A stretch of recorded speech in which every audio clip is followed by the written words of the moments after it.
Hey class, we're going to be getting into a new unit in chapter 5. It's going to involve exponential and logarithmic functions that you've seen in advanced functions. So just to get us started here, do you know why a boy refused to drink a glass of water that had 8 ice cubes in it? Because it's 2 cubed. Get it? 2 to the power of 3 cubed. Ha. Anyway, just a little joke.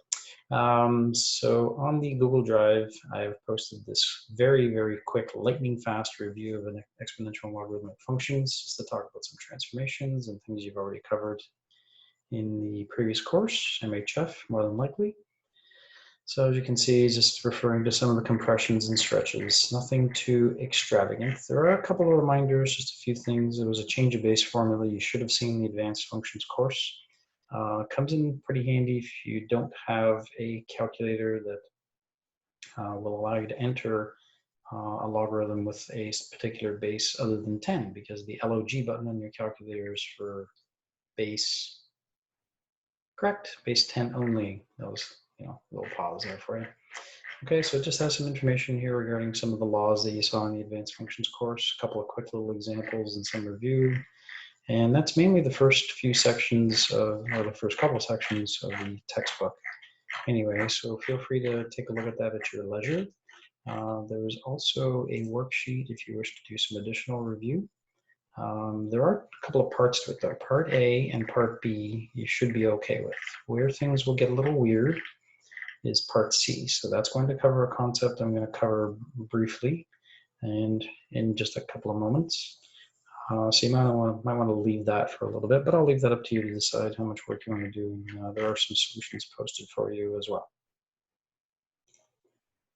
Okay, so as that little worksheet indicated, I had this weird number, little e. So the first couple of sections of the book just basically highlight the importance of this number e. You might have seen it in a science class, depending on which science course you've taken. So it's kind of a little exploration in the first section of the book in terms of where this number comes from. I'm going to blitz through this. Not one of the most important things to utilize with your time, so but it is something to consider if you are going to hopefully take an engineering course or a science-based course in university. You may want to take a closer look at it in the future anyways. So the whole premise behind this is trying to find a derivative for functions like f of x equals b to the power of x. So you've seen derivatives of different types of functions. The last unit was sinusoidal functions. Now we're looking at taking a derivative of exponentials eventually. So everything that you're going to see in the lesson here is kind of a development of this derivative, and I'll talk about some of the different parts. So we're looking at the derivative from first principles. So if you remember this is your difference quotient. It's the limit of h approaches 0. So just to algebraically go through some of these things, there's a little factoring trick that's going on from this step to this step, right? And basically what this is saying is that your derivative function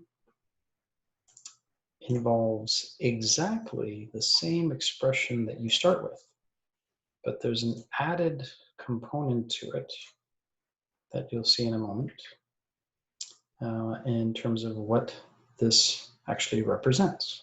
Okay, and we're going to take a look at that throughout the rest of this unit anyhow. So off to the side over here, I'm just giving you some reminders as to polynomial derivatives. So exponential derivatives, so your derivative of 3 to the power of x is 3 to the power of x multiplied by some unknown, and at the moment it's unknown. So you don't know what it is right now, but if you can see the pattern here and here, you do get the exact same expression appearing, just that there's this other multiplication that we're going to take a look at and see what that represents. Okay, so if we break this down and just call that wonderful expression that was up here, which is the same here, constant. Now, why is it a constant? Well, because the limit, as h approaches 0, b is going to be a number, so keep that in mind. So for this function, b is an actual number, like 3, 2, 7, whatever you'd like, just no negatives. So your derivative is really going to be the original function multiplied by a constant. So just as we saw, the original function, b to the x, multiplied by some kind of constant. So this means that your derivative function is actually a stretch or a compression of the original function from a graphical point of view. But what happens if that c value is equal to 1? And that's quite possible. All right, so it is possible. Then the consequences of that is that the derivative of this function up here, f of x, is exactly the same as the original function, because then your constant would be a 1, and 1 times f of x would just give you f of x.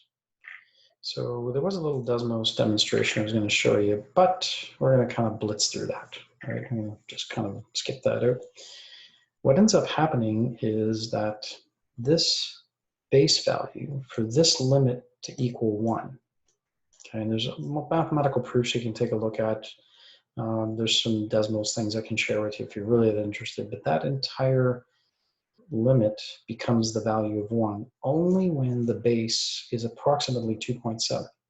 So mathematicians, in particular a mathematician by the name of Euler, discovered that this base value is not just 2.7, but it's actually this value here, and it actually goes on. It's a little bit like pi. So think of pi, how it goes on for various number of digits. Same idea here. We call this value Euler's number, and it's used as the base in this particular example. So if the base, the b value in the original function, way up here, if this b represents or is replaced with Euler's number, then the constant is 1. And that's what we were asking up here. So if the constant is 1, then the derivative is exactly the same as the original. So that means if we replace the base with e, if your original function is e to the x, then your derivative function is also e to the x. Very unique situation when it comes to derivatives. So given a function e to the x, and e is a number, 2.7 and change, as you saw way over here. Okay, on the previous screen, 2.718, etc. Think of it as, again, like kind of like pi, then its derivative is exactly the same.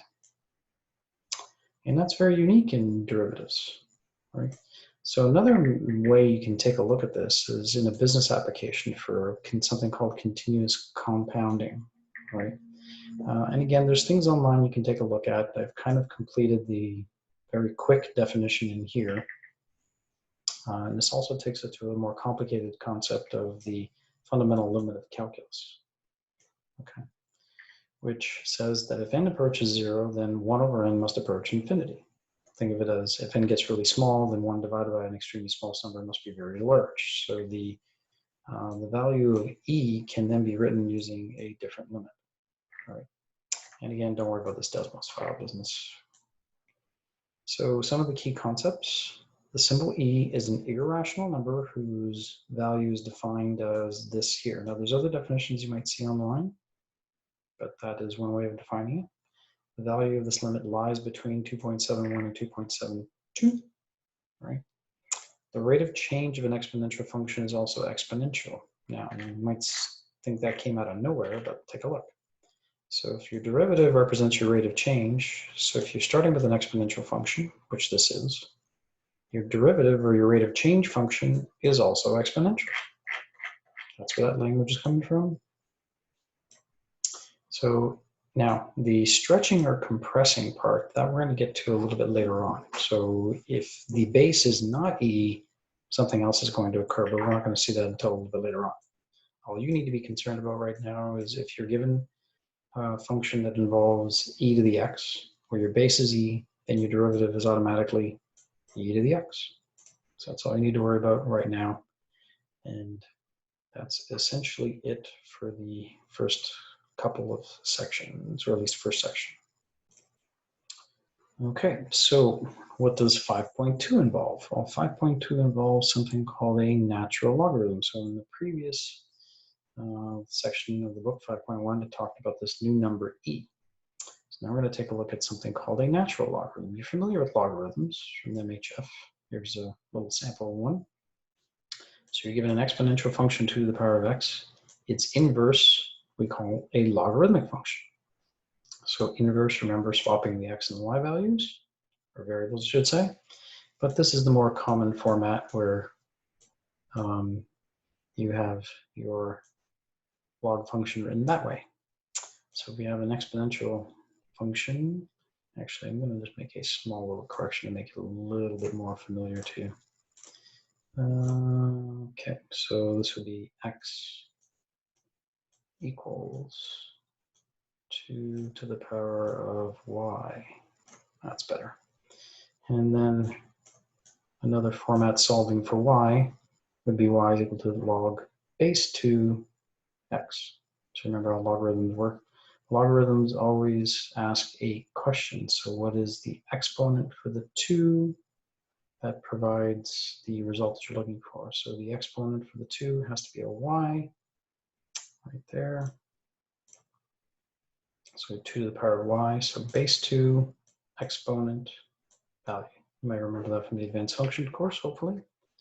So if we have a y equals e to the x function, then its inverse can be written as y equals log base e to the x.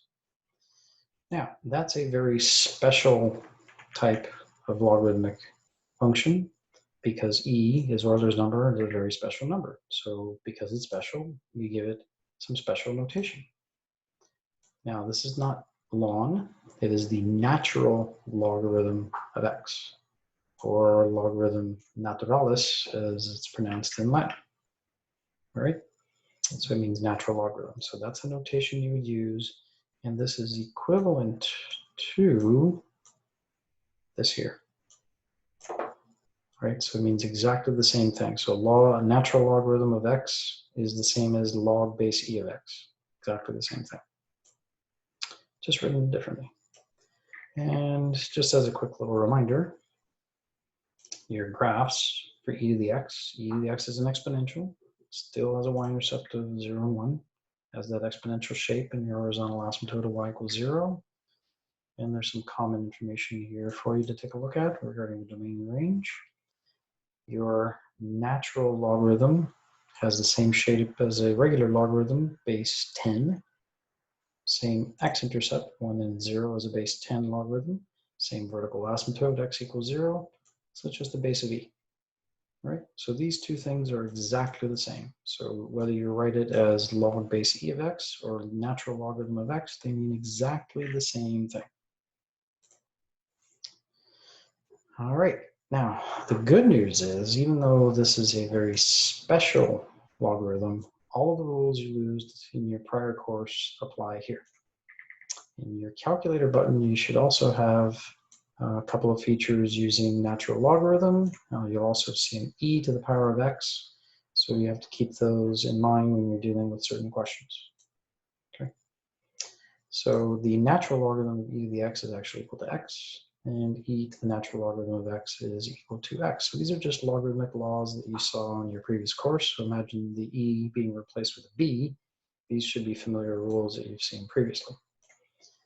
The natural logarithm of e is equal to 1, just like the natural logarithm of 10 base 10 is equal to 1. So when the base and the value are the same, so again, logarithms ask the question, what's the power or the exponent for the 10 as a base to produce a 10?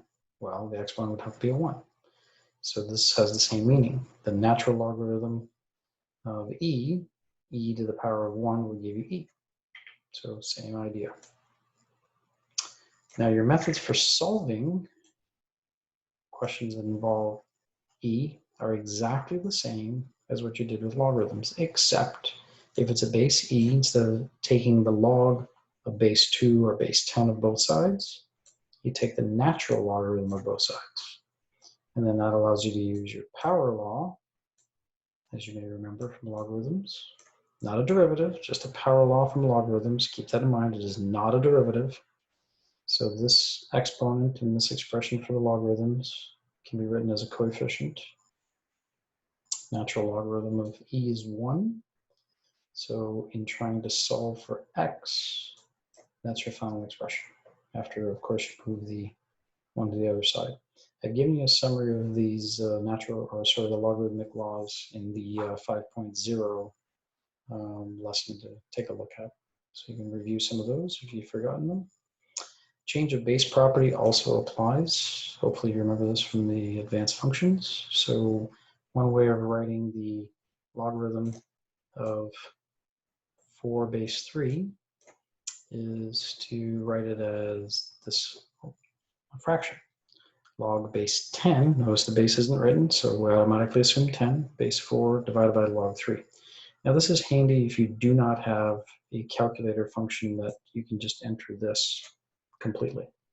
So you can rewrite the expression this way and then use your calculator if you need to change it to a decimal.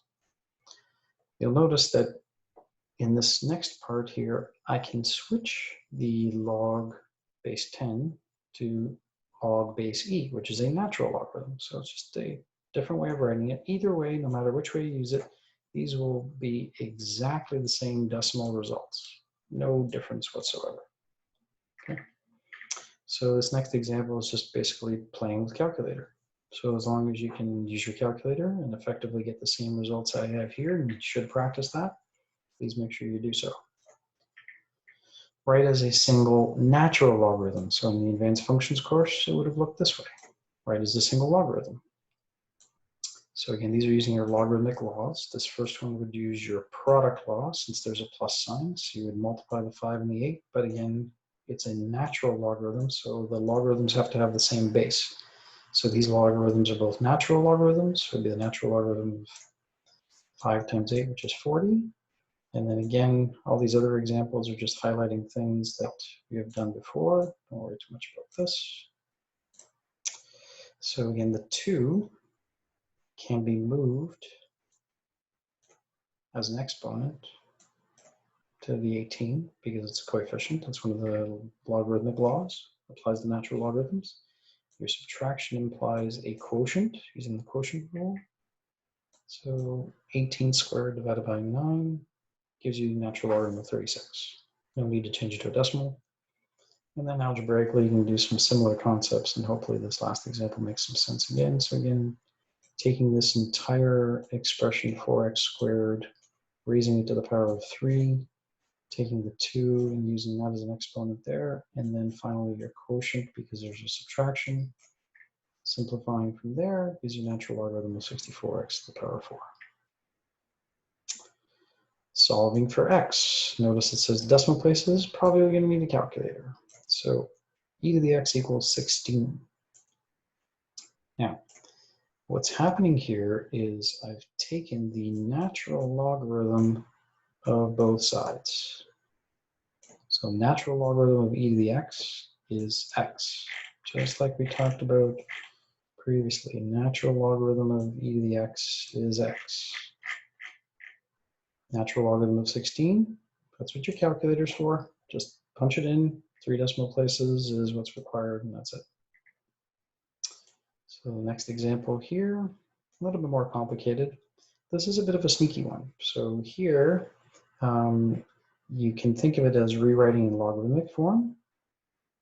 That's one option.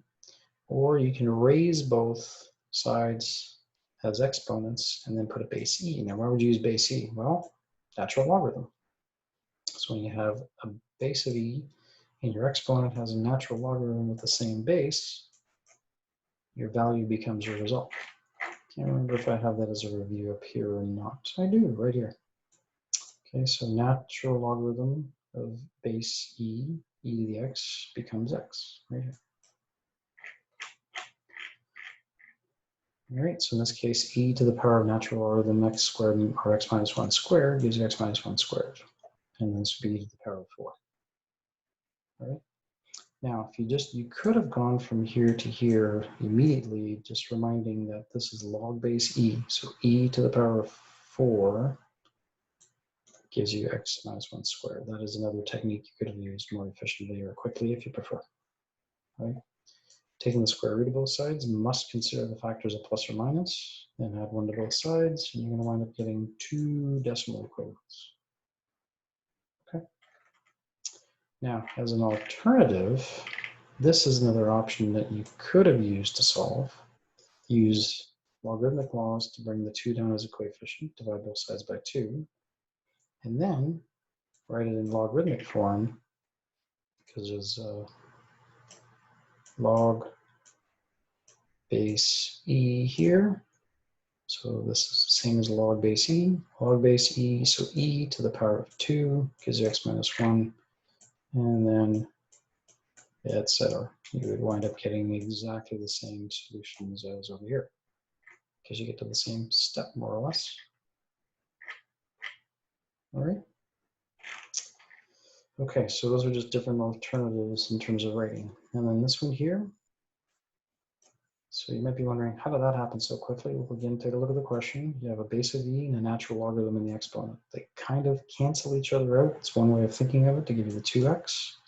And then that's a straightforward, just divide by 2 to get your decimal. All right. One more page to go. And this is just a word problem. So a simple word problem that you've typically have seen before. Carbon-14, radioactive substance. You have a function for the radioactive decay. You've got some information regarding the time, and the R subscript 0. H is a half-life. Half-life of carbon is given in terms of years. How many years? So we're looking to find how many years is the amount of carbon-14 remaining 23%. So we don't actually have a quantity, we have a percentage. So we're asked to find T, there's the given information. How many years? So we have to find T. We know the half-life. This is the formula we're going to be using. Now R0 is 100% because we're dealing with percentages here. 23% is the final. So the final amount is 23% of R0. So one way to set this up, there's your formula. Put in all the numbers that you're looking for. So this is one way you could set this up. Okay, not the only way. So notice I got the word or in here. So this is an alternative way of setting up your formula. Some students might even have seen putting a number 1 here and then a 0.23 on this side, and then you don't even need to worry about this R0. Okay. So there are different ways of setting that up. And both solutions produce exactly the same equation in the next step. It's just a matter of how you're going to choose to solve. Now, since the variable you're looking for is in the exponent, you are going to need some logarithms. You are free to use any logarithm you wish. You don't have to use natural logarithms. You can use log base 0.5, you can use log base 10. It really doesn't matter. Just because it combined in this lesson, I decided to use natural logarithm. So again, these natural logarithms could have been log base 10, could have been log base 0.5, depending on how you want to tackle this. But in any event, taking the natural logarithm or the logarithm of both sides is required for you to get this part of the